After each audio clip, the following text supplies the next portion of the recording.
Yeah, I don't know. Okay, well, so we watched Cure. Yeah, and because like I had mentioned in the last episode we did, let's just keep the summary to like what is the premise of the movie. But So if you want to know the detailed plot, just you should really either watch it or just go on Wikipedia to do a better job. So why don't you just give an brief. elevator summary of the Yeah, elevator so pitch summary of the so movie? it's like a crime drama. It's like a slight horror element. I mean, there's horror elements to it, but the whole premise is there's these mystery murders that are happening to people. They're killing people, and the people who did these acts of crimes don't remember anything, so they kind of become a psychological type murders where we believe, and it's led to believe that it's being caused by acts of hypnotism, and there's this mastermind who plays coy, who's maybe perpetuating these ideas to people and causing other people to kill, by slashing an X through their neck.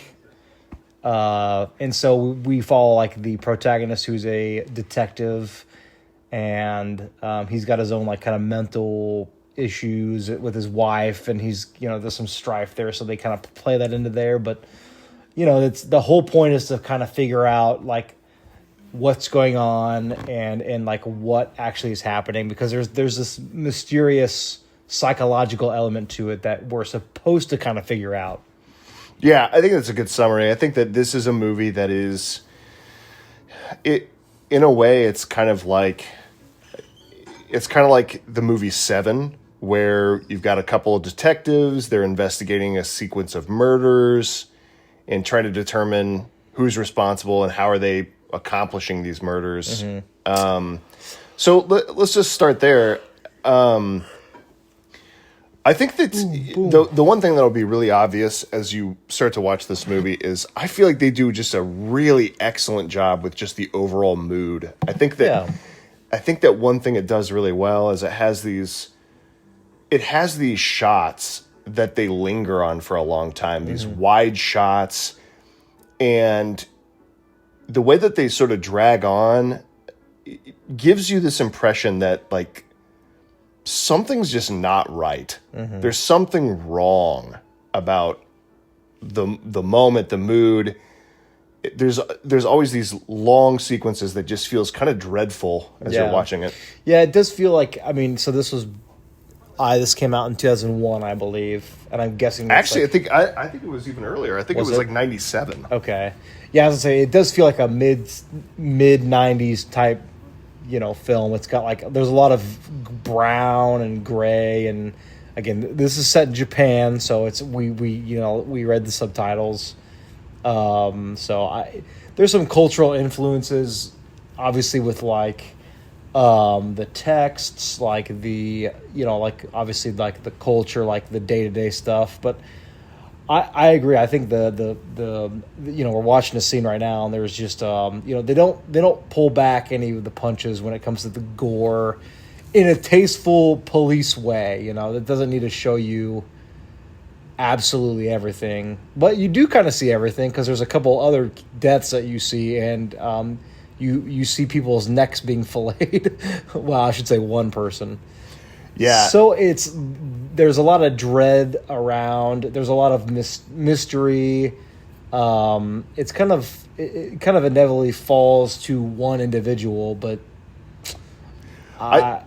So let's maybe talk a little bit about the antagonist. This guy who's, I can't remember his last name.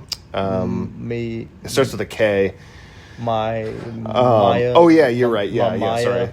Yeah. like that, yeah. But I think that this is an antagonist that like doesn't have that typical antagonist look. Like he looks like he probably weighs 70 pounds soaking wet. Like he's a very sort of meek looking individual, but he does such a good job as this brooding and deeply Yeah. I don't know, like Mentally just ill. like you feel unnerved just Yeah. watching him. Like just the way that he carries himself, It- way he talks. Yeah. He does such a good job in this role. there are a few instances where we were talking about how almost it becomes like juvenile because kind of his MO is he goes and you kind of learn more about him. It's like kind of like you're going uphill. Like you kind of have to get to know him, and then everything kind of falls off the hill, kind of goes down. But I feel like just the way he talks is almost kind of annoying because he plays coy about who he is. It's kind of like in any cop movie when you try to get someone to talk and they're just like they just kind of mock you or they ask questions back because that's what he kept doing. He says why or who are you. He plays like he's very forgetful, and he might be, but my thought is that he's obviously lying about not knowing things because anytime he's asked a question, he kind of poses a question back to the police, who's ever talking to him. Yeah, it's interesting how much that, and I'm sure I'm sure for these detectives who are trying to solve this murder, I'm sure it is annoying and it is frustrating, but it's interesting to see how much it annoys the individuals who work on this case, even the individual who came from headquarters. Yeah. Like, you would think that this is somebody who would have a more patient and more like experienced disposition talking with this individual, but it seems like everybody just cannot resist just getting completely like feeding the monster. yeah, just like getting so angry about the way that this guy carries himself, which I mean again it's like it makes sense. He's the biggest suspect of murder, but it's interesting to me how much it bothers people and how short their fuse is around this guy. I kind of wonder if what like that cultural element is because as far as I know, I feel like violent acts, I mean, certainly happen everywhere, but as far as I know, like mass murders like this are probably very seldom in Japan compared to like the United States. And the fact that these were done very like, not routinely, but like done very intentionally, again, with a slash of a neck or an X across their neck. And, you know, towards like, as we kind of progress in the story, there almost becomes like a certain motive, but it doesn't really, you know, it's not given to you. Obviously, you know, there's, you know, because do we find out what the X mean? No, not really. I mean, it's a common symbol that shows up throughout the movie. Like when they look at the video from the 1800s and they show somebody making that same sort of cross motion. I think that I don't know that there's any significance to the X other than it's like a recurring symbol throughout the whole movie and throughout their looking at the different like hypnotism videos and things like that. I will say that I really liked this movie a lot. I think that this movie had a fantastic mood. I really liked the characters. I thought the dialogue was awesome. I thought that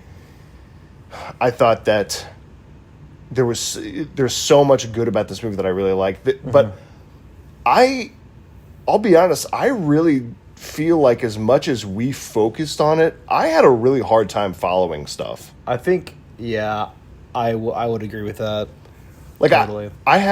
There were a couple times where we were like, okay, so wait, this person's going there, but why are they doing that? And then towards the end kind of like comes pretty quick with a bunch of like hard hitting things. And we had to rewatch the last like maybe 2 or 3 minutes because we're like, wait, what just happened? And this is a movie that I would certainly watch again because I enjoyed it.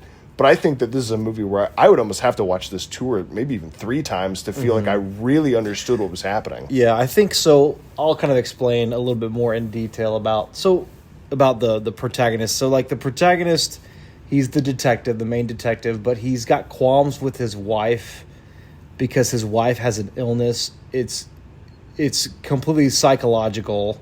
It seems like she has her own form of amnesia of some sort. Yeah. The very beginning scene is her, which you don't realize it's her until later, but like it's her talking with a psychiatrist about a book that she read, and then you later learn that when prompted about this book, she says that she doesn't remember the book.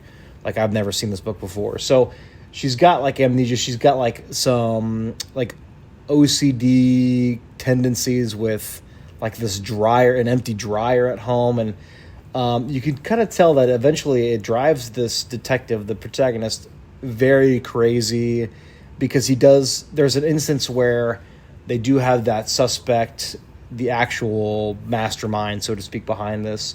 And he does vent his frustrations with his wife to him after another detective had kind of like leaked some of this information to the suspect. So he was able to kind of, pull some of that information out. So, and at the very end, there's an image of a woman and it does show like the lady gets placed in the psych ward mainly for protection, where we're guessing. But then at the very end, you see this lady. I think it's the lady, but it's like a dead corpse with an X on her neck, and that's why we had to watch it again, because we were like, "Is that his wife?" Yeah, and then it wasn't very clear. Well, not only that, but this person that they showed also looked like they had been dead for quite some time. Yeah, it wasn't like a new. So, there's a couple interesting things here because, for one, I think it does kind of make sense why the main detective of the movie has sort of a short fuse with the suspect, is that his wife has a form of amnesia, and I'm sure it is hard on him, it's hard on their marriage, and then he has a suspect that I think he has a good sense that this suspect is feigning like he has amnesia, and so I don't know if he sees that as like you are making light of a very serious illness and one that personally affects me, and that's why he has a pretty short fuse with those kinds of conversations. I presume that has something to do with it. But the other interesting thing about this movie is that because of this idea of hypnosis and both of the two detectives on the case having gone through this hypnosis, you start seeing their hallucinations from their perspective. The movie kind of has this unreliable narrator to it. Like, you're not even really sure if some of the things that you see in the movie are real. Yeah. Like, because you see it through the perspective of this protagonist who has already had an issue where he's been under hypnosis. So sometimes you see stuff and you're like, is this actually happening? Yeah, it makes you question if what you're seeing is actually true. And I was going to say, actually, during the middle of the movie, I don't know if I had verbalized this to Aaron, but I remember being like, this just feels like just like a really tense crime drama, like a whodunit type thing, like what's the motive, that kind of thing. And then up until that point, when they investigate like the suspect's house, and you see all this stuff about hypnosis and like psychological issues and mesmer, things like that. You don't really think it's horror, but then they kind of like lay it onto you thick with like those hallucinations. It's very psychological. Like, when it first happened, I thought that the movie glitched because like it was so quick, and it was like at a scene you had just seen, and you're like, what the heck? But then it kind of goes, and then it like rifles through like 4 or 5 like images. I was like, I'm pretty sure the movie just glitched, but it's, it doesn't really tease you. It's like it gives you the perspective of the detective who was feeling those things. It was very upfront, and it was very like, I don't know. It became more exciting. Like there was like an element a psychological element that we can experience on behalf of the protagonist, and I thought that's when things started to ramp up in terms of like, again, what's the motive, which. If you want to talk about there, I don't know what the motive is, like, and in fact, I think that there was a couple of scenes where the detectives sort of acknowledge that they don't understand what criminals' motives are, and sometimes they don't have one. Sometimes they exist to create chaos, and that's something they're trying to assess. Is, it seems like they have a good understanding of who is causing this, but they don't really have any information about why that is. Yeah.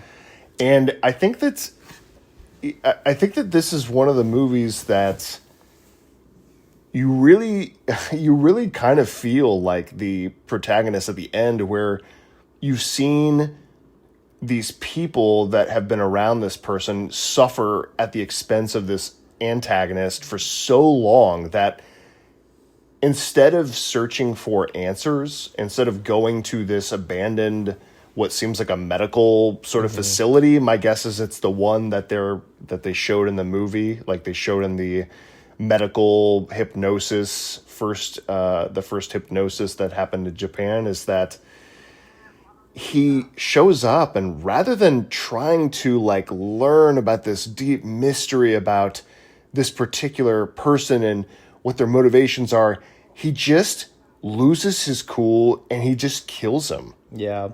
Just like he just can't stand seeing his best friend and coworker die.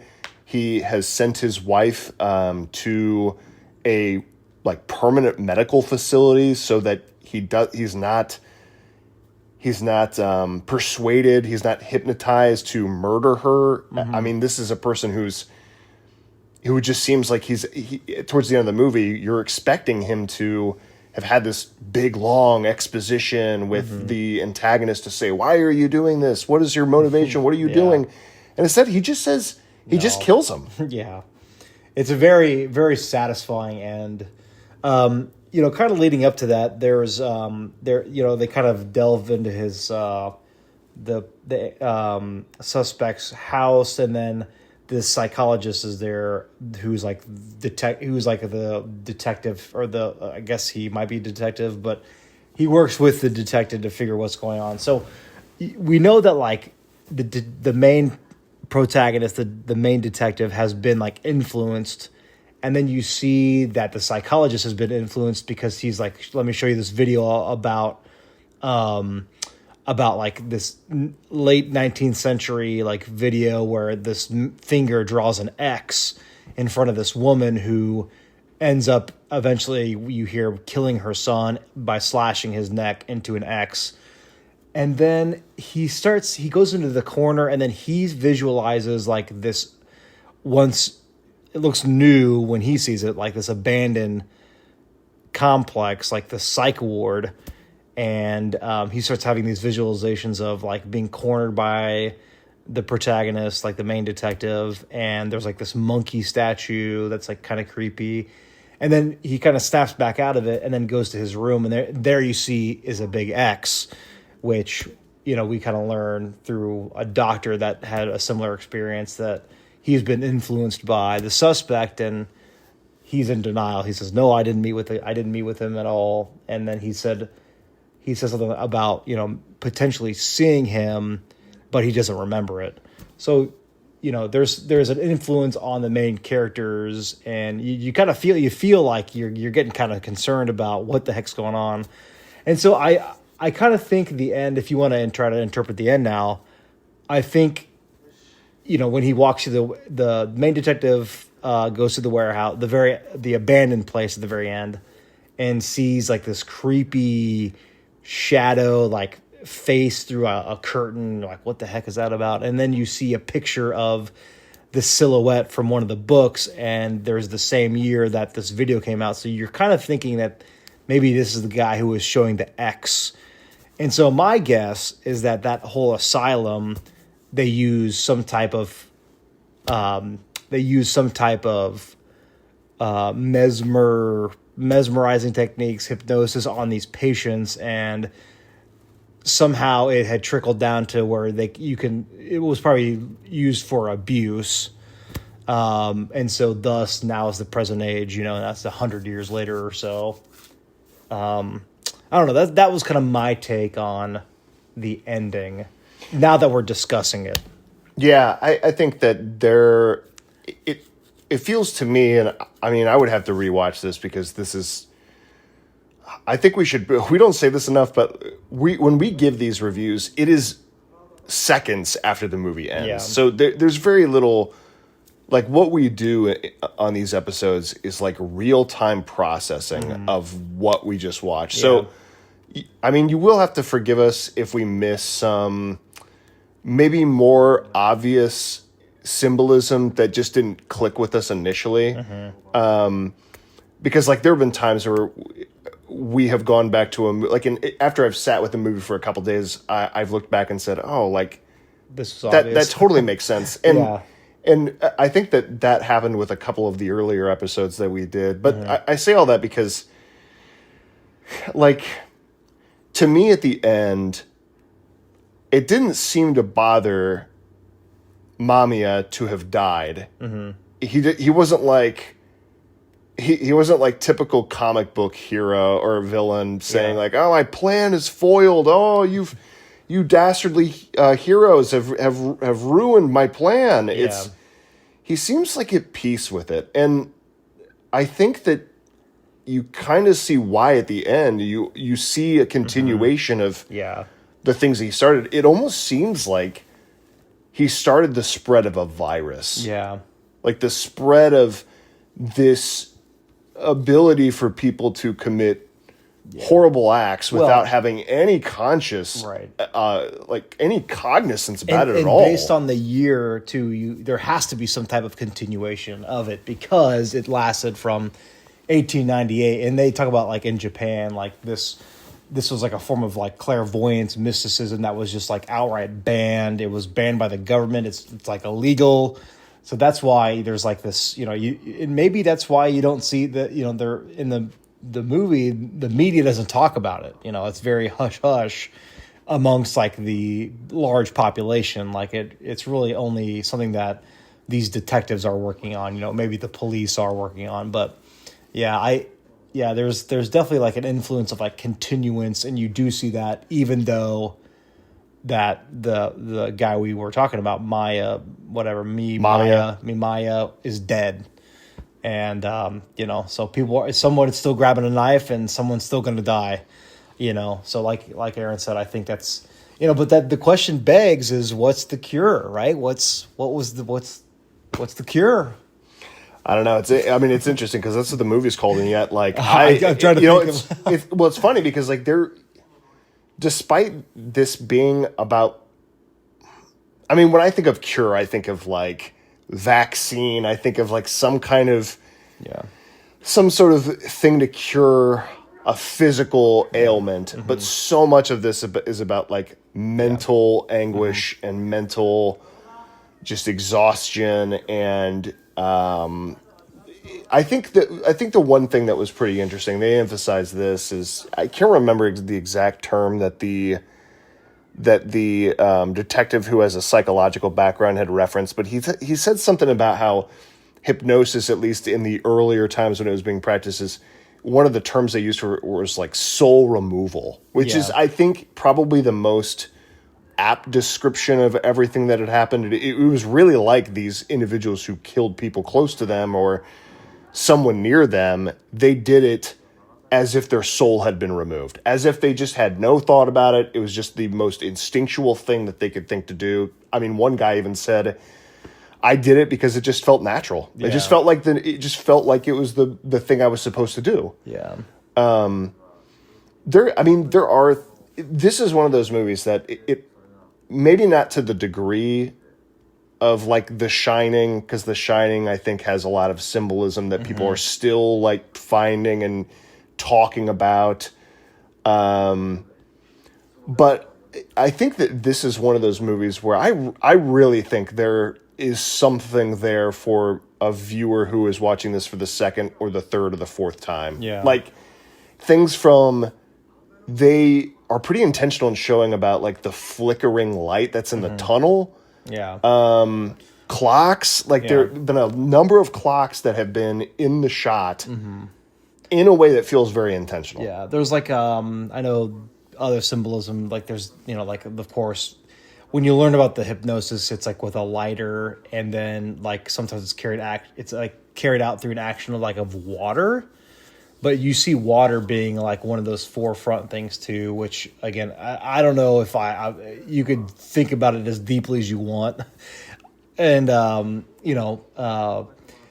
it's like there's something with water being an important symbolism of like like when they drink their coffee, when they drink the tea, or when they drink, or when they see water, or you see water coming out of a pipe, or you see water overflowing in a sink. Like there's something there, but like, and I will say, that kind of reminds me, I had a comment about some of the things that were going on. We talked about the antagonist, and it just almost feels like there's a part where it feels almost like it's like I'm 14 and this is deep. Like it almost feels like a forced, like he was asking the guy when he was being like interrogated by a group of like really high up people. He was like, "Who are you?" And then and he was like, "No, I'm so and so from headquarters." And he was like, "No, who are you?" And then that was enough for him to be like, "Oh my God, like who?" Just to me, it's just like an introspection that maybe you would have thought about when you were like, 14 years old and not been bothered by it. But he, for some reason, the hypnosis guy really got to him by saying like, "Who are you?" And he was like, "Oh my God, like who?" And he freaks out. Yeah, Mamiya makes a comment to the protagonist where he says that you're a detective, and you're also a husband, but who is the real you? And like it does kind of have that like a little cheesy vibe of like a Redditor, like typical Redditor or something. I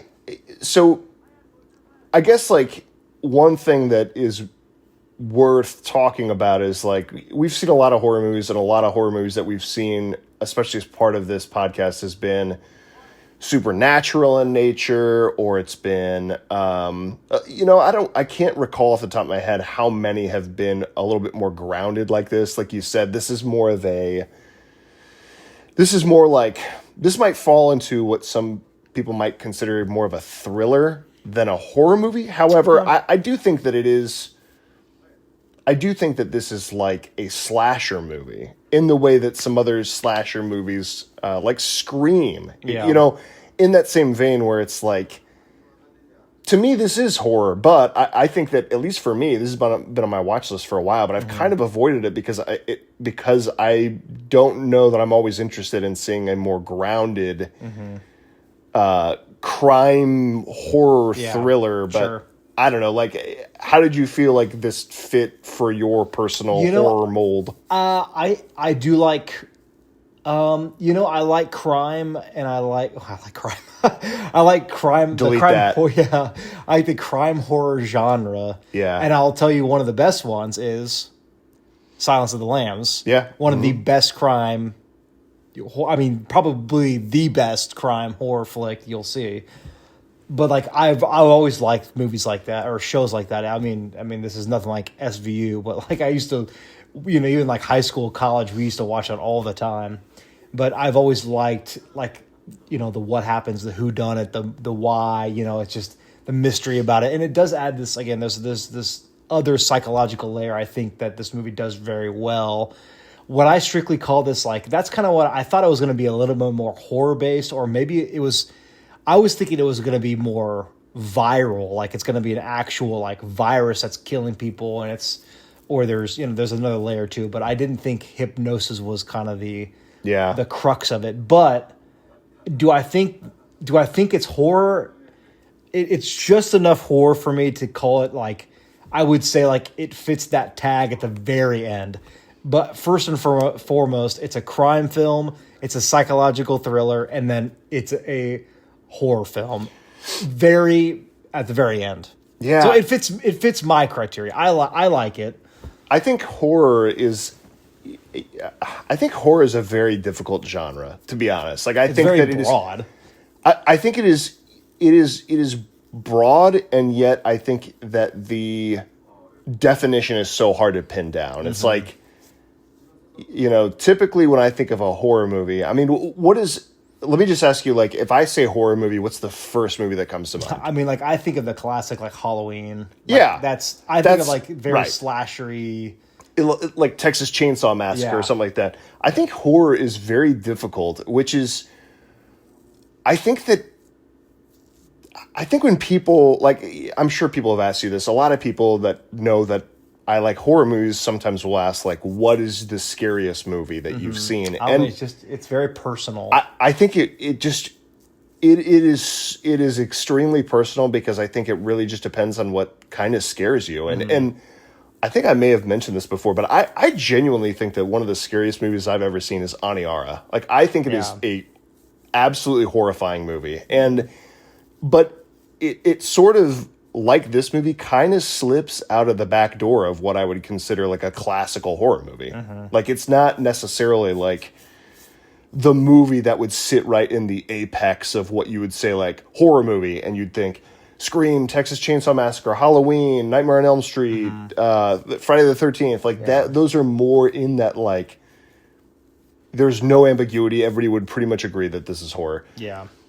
I think movies like this are really tough because they are horrific. Like, I think that it's hard to argue that they're not part of horror, but I also can understand people saying, I don't know, maybe it is. Maybe it's even Silence of the Lambs. Like, I think that you could debate that it's more of a thriller. Yeah.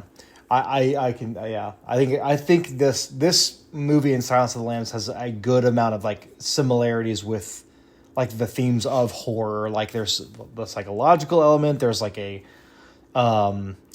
just like a daunting character that is mysterious, again, like Hannibal Lecter, and then this guy, there's definitely similarities there. So I think it fits. I think it fits. I would recommend this movie. I think that if you like crime drama, if you like crime thrills with some horror elements to it, I would definitely recommend this movie. I think it's a great movie.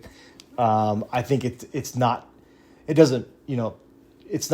I would say spoon feed. I don't like to say that, but like it's you got to think about it. It's good to like have a discussion throughout a movie like this, with somebody if they're into discussing things during a movie.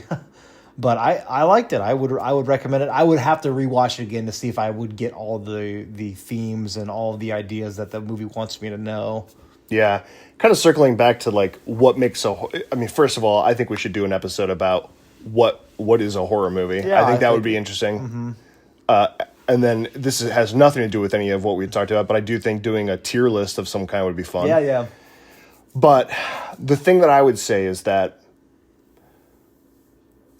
as far as recommending a movie, especially one like this, I think what's most important, especially if you have people that may not necessarily be interested in horror movies, is to encourage somebody to check out a movie like this if you think that it's kind of within their wheelhouse. I mean, some people don't even like subtitles. I get it.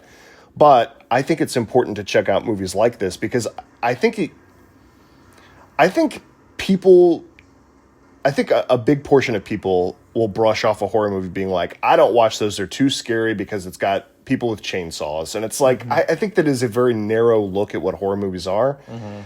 I think something like this is just honestly a good movie. And there are horror themes in it. And there are thriller themes in it. Like that's kind of why I think that Silence of the Lambs was very successful. It's just a great movie. And yes, it has aspects of all those different genres in there. Yeah. The couple things this movie kind of reminds me of Seven, because I think that it's just sort of the detective late 90s. I think Seven came out late 90s. Yeah. Kind of reminds me of Seven, just in that thriller aspect. I've been playing through the Yakuza series, and there's a side series that's about a detective agency, and there's two games. There's Judgment and Lost Judgment. They're very good games. They remind me a lot of this because they're usually like thriller themes with aspects of horror in it. So if you are interested in this kind of genre, but maybe you're not the kind of person who likes to watch movies and tends to prefer to do games, then those are great games, and I think that has a similar mood and vibe to this, which is cool. So yeah, check them out. I don't know. I don't have anything else to say. I think this was great. Yep. And if you like the crime, I think as a crime movie itself, it's great. I would check it out. Yeah, it's a good movie. I would watch it just on that, and then you'll going to pull on some other aspects that you probably might have some interest in. So, And you know what they say? they say Once is forever. today is going to be the day that they're going to cure it back to you.